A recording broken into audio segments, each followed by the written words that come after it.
Hey everyone, this is Electra. I'm back for a mid-year check-in, update, major life updates, and just some general getting back into the YouTube video thing, I hope. So, how has 25 been going for you? Let me know in the comments. For me, it's been more or less a disaster, but I think it's a disaster in the best possible ways, if that makes sense. I feel like old paradigms and old towers are being torn down and things will be built in their place that will be better. But the problem is, I'm in that in-between time. I don't know if I mentioned my job. I think the last time I talked about a job was probably when I was working at the board game restaurant. I ended up going back to my former employer as a scheduler. So it was like a desk job, Monday to Friday, 8 to 5, or 7:30 to 4:30 in my case. And it was basically 2.5 months of absolute hell, with the added bonus of the first month feeling like absolutely perfect. And then almost exactly after 1 month, it was like a switch flipped and everything went total 180 from pretty good, awesome, to like, I was at the point where I could actually see myself staying there for a very long time and getting comfortable, settled, to basically being fired a month and a half later. And I'm still kind of like in a whiplash from that. That happened at the end of June. So it's been exactly a month. It was a month ago yesterday. So I've had a month of like just recovering mentally and emotionally from that absolute toxic hellhole that it became. I'm glad it's over. I wish I was the one that didn't have to get fired, along with my boss, I may add. But because I don't feel like I did anything wrong. If I felt like I did something wrong, I would have been happy to resign in lieu of termination, but I didn't feel like I did anything wrong. So I basically just let them terminate me, and I'd rather have that on my record and explain it and at least show I had some principle in the matter, for whatever that's worth these days in the workplace, which is probably zero. And so yeah, so long story short, my divorce is final. I'm unemployed. My apartment lease is up. I am month to month, and there's really no reason I need to stay where I am right now at all. Like, I can't remember the last time this happened to me where those are like the three things that really tie someone down to a particular location: relationship / marriage, your housing arrangements, whether it's a house, whether you own or rent. That takes, if your renter and your lease is up, you can drop everything and go anywhere, anytime. And that's why I don't think I'll ever be a homeowner again, because you can't beat that kind of flexibility. And I think I'm the kind of person that just cannot live somewhere longer than 5 years or so before I just feel like I've seen all I need to see. So I think it's time for something new, a new city, new state. Looking across the river at Illinois, but not the Metro East area of St. Louis. I'm looking more north. At the I would say the furthest south I would want to be is like Champaign-Urbana, or maybe like Springfield if you go slightly west of that. But ideally, I would be closer to Chicago, and even more ideally, like close to the border of Wisconsin would be nice. Further north, the better, in my opinion.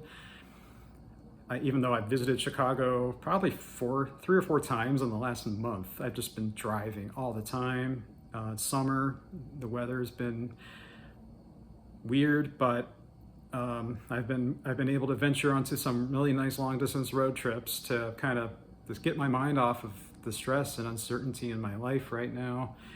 I've applied to a lot of jobs. None of them are getting back to me except for one in Champaign-Urbana, and that would just be a part-time job. So, but I am just so ready to move to Illinois at this point. That might be all it takes to get me there. And I already have a few apartments in mind that I've looked at in person and online. So Chicago, though, definitely would be a different beast. St. Louis is like the easy version of a city compared to Chicago. That was like, I felt like I was back in LA again with the traffic and just the absolute chaos on the roads. and then the highways and expressways were just like, it was just covered in summertime construction. The signs were all temporary, like the orange background instead of the green permanent signs.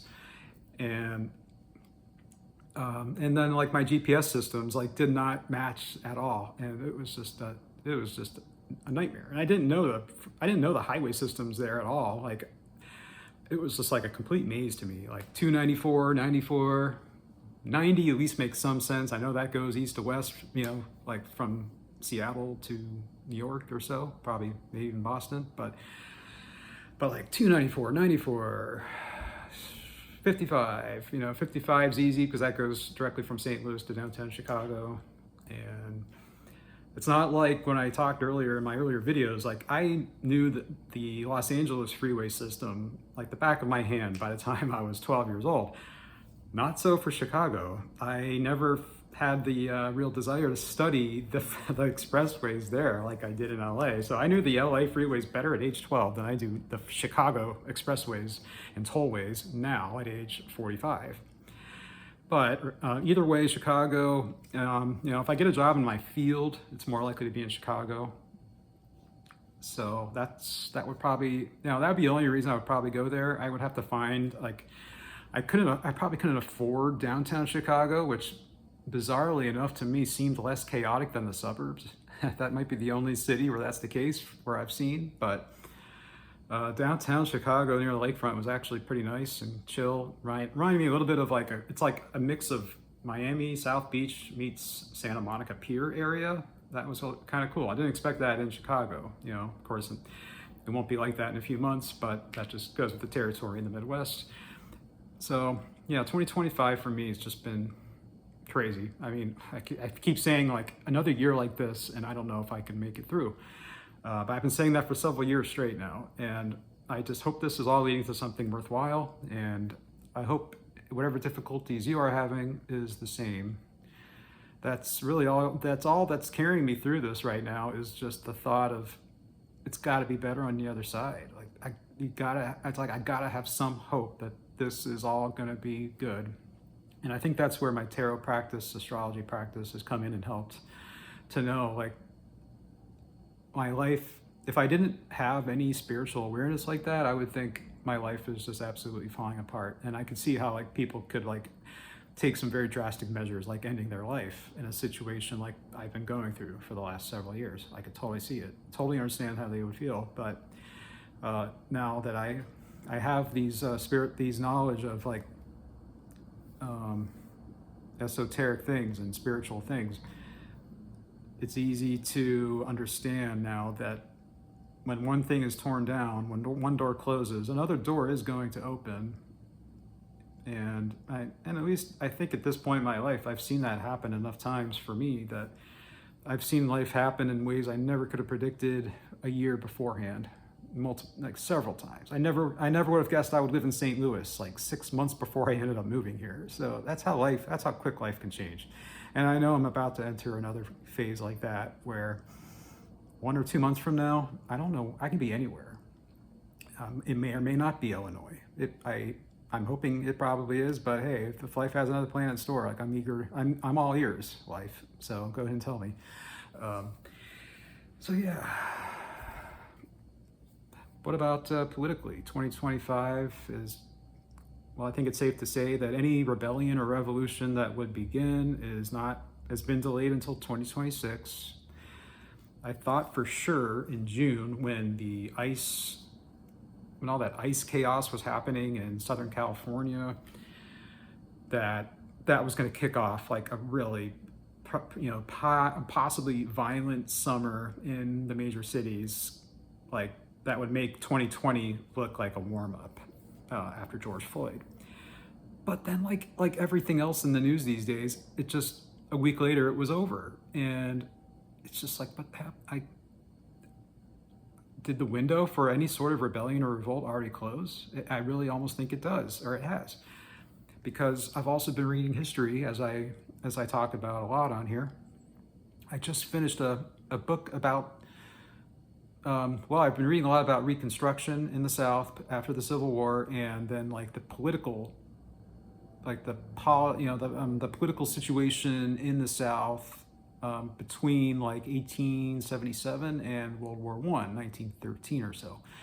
So I used to think we were heading towards a civil war in this country very strongly, but at this point, I'm starting to think that we're already in the Reconstruction and even the post-Reconstruction era for this cycle. In other words, the capture of the federal government by the former Confederate states and the southern states of the United States has consummated, and they are remaking the United States government in their image and destroying what's left that wasn't in their image, aka the former United States federal government that was based on the more northern ideas of the New Deal from FDR all the way back to Lincoln in the 1850s, 60s, like the first Civil War era. Because the politics in the South in the 1880s and 90s and 1900s were so similar to what we're living in now. It's like the politics of the South in the late 19th century, very early 20th, has been expanded nationwide.